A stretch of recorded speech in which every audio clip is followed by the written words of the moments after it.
You know, that constant hum, the questions, the worries, maybe sometimes, yeah, even outright panic about parenting in this super digital world. Oh, yeah. I think we all feel that. It feels like every day there's a new headline, right? Another worry about kids and screens. Absolutely. And it changes so fast. It's tough for parents to know what's reliable info versus just, opinions flying around. Exactly.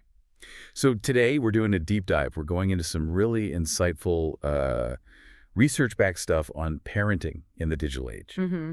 We're pulling directly from Professor Jacqueline Nessie's brilliant work, her Substack newsletter, Technosapiens. Fantastic resource. Totally. Our mission here is basically to pull out the most important nuggets, the key insights from her work, and give you a shortcut, kind of, to getting well-informed on this really critical topic. Yeah. So let's get into it. Okay. So a really key thing Nessie stresses right away is grounding all this advice in understanding adolescence itself. Right. The teen years. Yeah, roughly ages 10 to 20. We often think of it as just difficult, challenging. Yeah. Storm and stress idea. Exactly. But Nessie's research, and she builds on others like the UCLA Center for the Developing Adolescent, she reframes it. She says these years are actually this unique time of super fast growth, learning, development. It's a huge opportunity, actually, for adults to help shape who teens become. That's such an important shift in perspective. Yeah. Not just getting through it, but seeing the opportunity. Right. It's about working with their developmental needs, not, fighting against them. And she lays out 6 key scientific needs for teens. That sounds like a really useful framework for parents. It really is. So first up is exploration and risk-taking. Okay. Teen brains are just wired for excitement, for novelty. So the idea is we should encourage healthy risks. Like what kind of healthy risks? Well, trying a new sport, maybe taking a tougher class at school, or, using their voice online or offline to stand up for something they believe in, things that feel a bit challenging but are ultimately constructive. Got it. Okay, what's next? That leads nicely into the need for meaning and purpose through contribution. As teens develop more empathy, they become really capable of helping others. Mm-hmm. And this can be simple stuff, like supporting a friend who's having a hard time, maybe online, doing chores at home without being nagged, or getting involved in, say, student government or volunteering. It helps them feel like they matter. Right, like their actions have impact. That makes sense. Number 3. Decision-making and emotional regulation. And, we all know teens feel things so strongly. Oh, yeah. The highs are high, the lows are low. Totally. Whether it's excitement over some new trend or just intense frustration about something feeling unfair. So Nessie really highlights teaching them to recognize and manage those big feelings. How do you do that? Equipping them with healthy coping skills, things like distraction techniques, mindfulness, maybe just listening to music, self-care routines. And crucially, we have to model that stuff ourselves. Yeah, that's always the hard part, isn't it? Okay, what else? Then there's support from parents and other caring adults.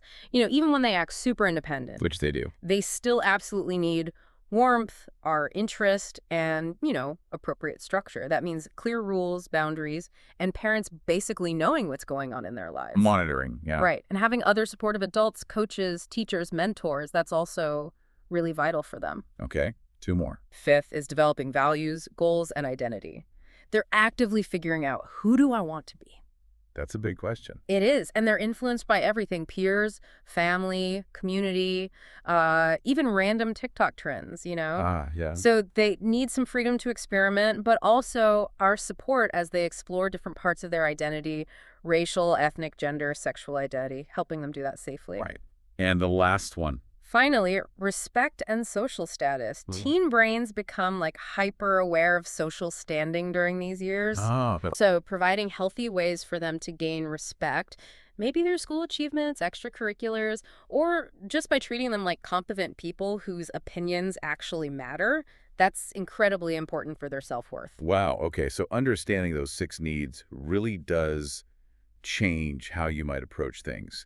But how does this translate to, the everyday screen time arguments? Well, Nessie says it starts by rethinking what we mean by discipline. Okay. Not just punishment. Exactly. She defines it as your entire system for teaching kids acceptable behavior. And it's built on 3 things: warmth, structure, and effective consequences. Okay, let's break that down. Warmth. Warmth is pretty straightforward. It's showing affection, support, actively building that positive, loving connection. So what does that look like? For little kids, maybe it's dedicated special playtime. For older kids, maybe a movie night or, I don't know, even making a silly TikTok together. Right. These moments, she calls them deposits in the bank. They build trust. I like that. Okay, and structure. Structure means having consistent, predictable limits, rules, and expectations, and being really clear and specific. So not just less screen time. Right. More like, okay, you can play Minecraft for 30 minutes on weekdays, but only after homework's done, and it has to be before 8 p.m., something concrete. And for older kids, she suggests actually involving them in setting the rules, makes them feel more ownership. It's kind of firm but flexible. You need to know your absolute deal breakers versus the things you'd prefer they didn't do but might negotiate on. Okay, warmth, structure, and consequences. Yeah. This ties into that learning theory, right? Exactly. Operant conditioning. Sounds technical, but the basic idea, going way back, is super simple. Behaviors followed by a good outcome are more likely to happen again. And ones followed by a bad outcome. Less likely. Precisely. Understanding this is key to guiding kids' behavior online or off. So Nessie breaks down the types of consequences. Yeah, there are 4 main types. First is positive reinforcement. Adding something good. Like maybe giving some extra screen time because they finished their chores early without being asked. Okay. Rewarding good behavior. Then negative reinforcement, taking away something bad or annoying, like maybe lifting a screen time restriction for a bit because they clean their room proactively. You're removing a negative rule. Right. Then there's punishment. Yeah. Positive punishment is adding something bad. So if they posted something inappropriate, you might add a new rule, like they now need permission before posting anything on TikTok. Adding a restriction. And negative punishment is taking away something good. This is probably the most common one parents use, like taking away their phone for the rest of the day because they broke a screen time rule. Okay, that makes sense. But Nessie points out a common mistake, right? Yes, a huge one. Sometimes our attention, even if we're scolding or lecturing them, can actually act as positive reinforcement for younger kids. They crave the attention, good or bad. Oh, interesting. So yelling might accidentally encourage the behavior. It can, yeah. And also giving in when they escalate, like having a huge tantrum over the iPad and you finally just give it back to make it stop, that reinforces the tantrum itself. Ugh, been there. We all have. And related to that, she talks about something called the extinction burst. The what now? Extinction burst. It means when you start consistently ignoring an unwanted behavior that used to get attention, like whining, expect it to get worse for a bit before it gets better. Worse. Oh, great. I know, but it's actually a sign it might be working. They're trying harder to get the old reaction. Knowing this helps you stay consistent and not give in right when it feels toughest. Okay, that's actually really helpful to know. It explains a lot about those after-screen meltdowns too, doesn't it? Yeah. Why do kids flip out so much when it's time to turn things off? Nessie's research points to a few key reasons. I mean, first off, it's just hard to stop doing fun things, right? Screens light up the brain's reward centers. True. Also, kids might have temporary problems with executive functions. Switching tasks is hard. Sometimes they might be imitating bad behavior they saw on a show. Oh, interesting. Or maybe stopping interrupts their progress in a game, which is super frustrating. Screen time might be replacing needed physical activity. Sometimes it's just overstimulation, or they have these big feelings, excitement, frustration, that don't just switch off. That makes a lot of sense. Yeah. So knowing why helps us figure out what to do. Exactly. She offers proactive strategies, like experiment with different types of shows or games. Try different ways of stopping. Give those 5-minute or 2-minute warnings. Talk to them about the transition. Ask them, hey, why is it sometimes hard to turn off the iPad? Help them build that self-awareness. What else? Make a plan together beforehand. Like, okay, we'll watch 2 episodes, then it's off. Think about timing. Maybe don't have screen time right before something demanding. Maybe plan a calm activity after screens. Good idea. And the big one, be consistent. Stick to the limits, even with whining. You can validate their feelings. I know you're disappointed, it's time to stop, but hold the line. Right, consistency is key. Oh, and turn off autoplay. Seriously. If meltdowns are happening all the time, maybe you do need to reduce the overall amount of screen time. Okay, that consistency point feels really important. Which kind of leads us to some specific digital challenges, right? Like, what about the really little kids, ages 5 and under? The guidelines seem super strict. They are pretty strict. The AAP and WHO say basically no screens under 18 months except video chat, then 18-24 month only co-viewing educational stuff, and 2-5 years, an hour or less of high-quality programming. But the reality is often different. Very different.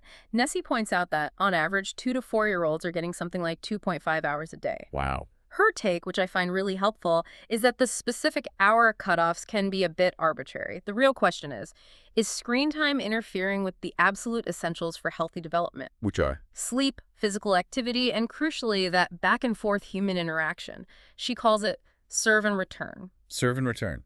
Like tennis. Kind of. Imagine a baby babbles or points. The parent serves back by responding, naming the objects, making eye contact. That responsive interaction is fundamental for brain development. Too much passive screen time can get in the way of that. Got it. So it's about balance and what screen time might be displacing. What about what they watch? Does it have to be educational? Nessie says developmentally appropriate is key. It doesn't always have to be explicitly educational, but those shows often do have positive messages. She looks for 4 qualities in good shows. They should be active, prompting responses, engaging, holding attention without being overwhelming, meaningful, connecting to their lives, and socially interactive, modeling positive interactions. Like Daniel Tiger or Sesame Street? Exactly. Daniel Tiger, Sesame Street, Dora, Super WHY, those kinds of shows often hit those marks. And do kids actually learn from screens at that age? Well, Nessie highlights the video deficit. Basically, kids under 3 learn way less effectively from a 2D screen compared to a real live person. Why is that? A screen can't respond contingently, offer different angles, provide that rich multisensory input like a real person or object can. Once kids are 3 or older, some learning can happen from screens, but it's significantly boosted if you co-view, watch with them, and talk about it. Okay. And for stopping those screen time battles with little ones, any quick tips? Yeah, similar ideas. Clear expectations before screens go on, offer simple choices, turn it off now or in 2 minutes, give simple reasons, time for bath, use visual timers, give warnings, be consistent afterwards, and validate feelings while holding the boundary firm. Great practical advice. Okay, let's shift gears to something that causes a lot of anxiety. Dopamine, the whole screen addiction fear. Right. The narrative is often that screens cause these dangerous dopamine surges, just like drugs, leading to addiction. So what's the reality, according to Nessie's research? What is dopamine doing? She provides a really important clarification. Dopamine isn't just a pleasure chemical. It's a neurotransmitter involved in lots of things, movement, sleep, learning. But its main role here is motivation. It drives us to seek out rewarding things. So screens are rewarding. Yes. Like many enjoyable activities, dopamine gets released. And social media platforms especially are designed very cleverly. Features like endless scrolling, unpredictable likes that creates what scientists call variable reward schedules. It leverages that dopamine response to keep us engaged, keep us coming back. But is it really addiction, like drug addiction? Nessie is clear. For most people, no, it's not comparable. Problematic, maybe even addictive-like use can happen for a small percentage of kids, but currently there's no official diagnosis like social media addiction in the main diagnostic manuals. Okay, so the takeaway for parents. Don't panic about dopamine specifically. Focus instead on promoting moderation, ensuring screens aren't crowding out other rewarding activities, playing outside, hanging out with friends in person, hobbies, all that stuff. Aim for balance. That's a much calmer perspective. We can talk video games. They're everywhere, right? Especially for boys. Almost universal, like 97% of teen boys, 83% of teen girls play. And yeah, boys average way more time over 2 hours a day compared to under an hour for girls. Are they inherently bad? What does the research say? Generally, Nessie finds little evidence of inherent harm from gaming itself. In fact, there are some cognitive benefits linked to certain types of games, things like better working memory, faster reaction times, improved attention skills. And socially. They can be a really important social space, particularly for boys, a way to connect, cooperate, compete with friends. But the big question is always, when is it too much? Yeah, and Nessie brings it back to that key question. What are the games replacing? Right. If gaming is consistently pushing out sleep, homework, physical activity, face-to-face socializing, that's when you need to be concerned. What about actual gaming disorder? Is that a real thing? It is. It's characterized by things like losing control over gaming, giving it increasing priority over everything else, and continuing to game despite negative consequences. It affects maybe 1 to 9% of teens. If you're seriously worried about that pattern, seeking professional advice is the way to go. Okay. And the elephant in the room. Violent video games. Are they dangerous? The debate is so heated. It is. Nessie presents a nuanced view based on the bulk of research. Studies do show small, short-term increases in aggressive thoughts, feelings, and maybe behaviors right after playing. Okay, small and short term. Right. But there's very little evidence linking violent game playing to long-term serious violence or criminal behavior. That connection is often overstated in the media. So how should parents handle violent games then? Nessie gives 5 key pieces of advice. 1, know the research, understand the nuance, the short-term versus long-term findings. 2, know your child, how's their temperament, who are their friends. 3, know the games, actually play with them or watch, check ratings on sites like Common Sense Media. 4, talk about it. Discuss your family values, your concerns about the content. And 5, set flexible limits. Use that collaborative, autonomy-supportive approach. Involve them in setting boundaries around what they play and when. That seems really balanced. Okay, one more big debate area. Phones in schools. Why are schools considering bans? Well, the reasons are pretty clear. Worries about distraction, interfering with learning, potential negative impacts on social skills like less face-to-face interaction, cyberbullying concerns, and general worries about mental health. And what does the research say? Are phones actually distracting? Oh, yeah. The research is pretty solid on that. Smartphones are distracting. Even just having one nearby, even if it's off, can impact attention and performance on cognitive tasks. Okay, so they're distracting. But do bans actually work? Does banning phones improve things? That's where the evidence gets a bit more mixed, according to Nessie. Some studies, like one in England, found small but significant improvements in test scores after bans, especially for lower-achieving students. Okay, so some positive effect there. But other studies, in places like Norway and Sweden, found minimal or no impact overall, or maybe effects only for certain student groups. So it's not a simple bans work or bans don't work. Exactly. Nessie suggests that limiting phone use during the school day makes logical sense to reduce distraction. But the details really matter. How is the ban enforced? Do teachers have support? It's not a magic bullet. Right. A phone ban isn't going to solve the entire youth mental health crisis on its own. Precisely. There are many factors involved in student well-being at school, and phones are just one piece of a much larger puzzle. Okay, this is all incredibly helpful context. Let's pivot now to some really practical tools. Yeah. The number one question I hear is, when is the right age to get a kid a smartphone? And Ness's answer, maybe frustratingly for some, is there's no single right age. Huh, yeah, I figured. Her general advice, based on the evidence of potential interference with social skills and academics, especially for younger teens, is to wait if you can. Delaying is often beneficial. But how do you know if your kid is ready? She offers a great framework called the 4 R's to help parents think it through. Okay, what are they? Responsibility. Does your child generally show responsibility in other areas of their life? Do they understand what it means to be responsible with a device? Rules. Do they understand the rules you'll set and why those rules exist? Risks. Do they have a basic understanding of potential online risks, like privacy issues or cyberbullying?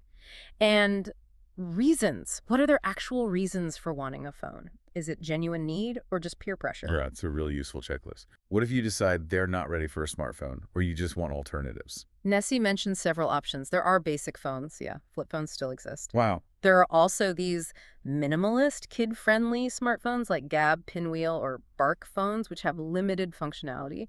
And smartwatches can be a good intermediate step, too, allowing calls and texts with approved contacts, but no internet browser or apps. Okay, good options. So let's say they have the phone. Now, boundaries and parental controls. Nessie has some specific rules she recommends.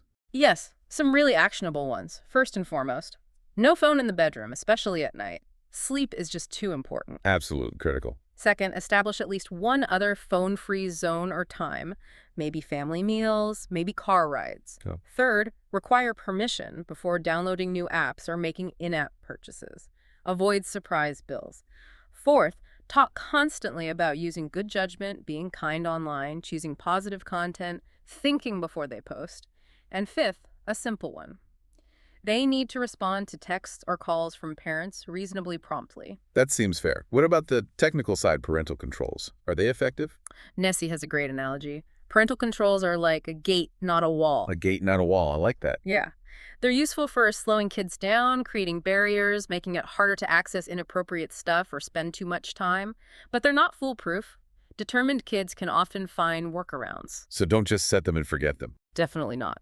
The crucial thing Nessie emphasizes is that setting controls needs to be an ongoing conversation.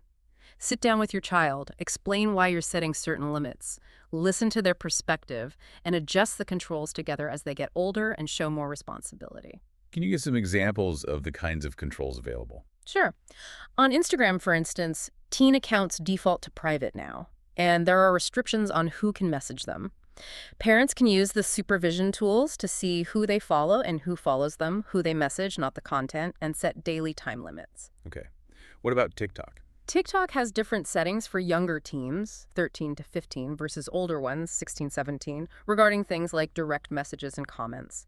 They also have family pairing, which lets a parent link their account to manage settings, including screen time. And Snapchat. Seems like a tricky one. Snapchat also has settings to limit contact from strangers for teens. Their Family Center lets parents see their child's friends list and who they've messaged recently. Again, not the content, but just the contacts, which gives some oversight. YouTube offers YouTube Kids for the youngest.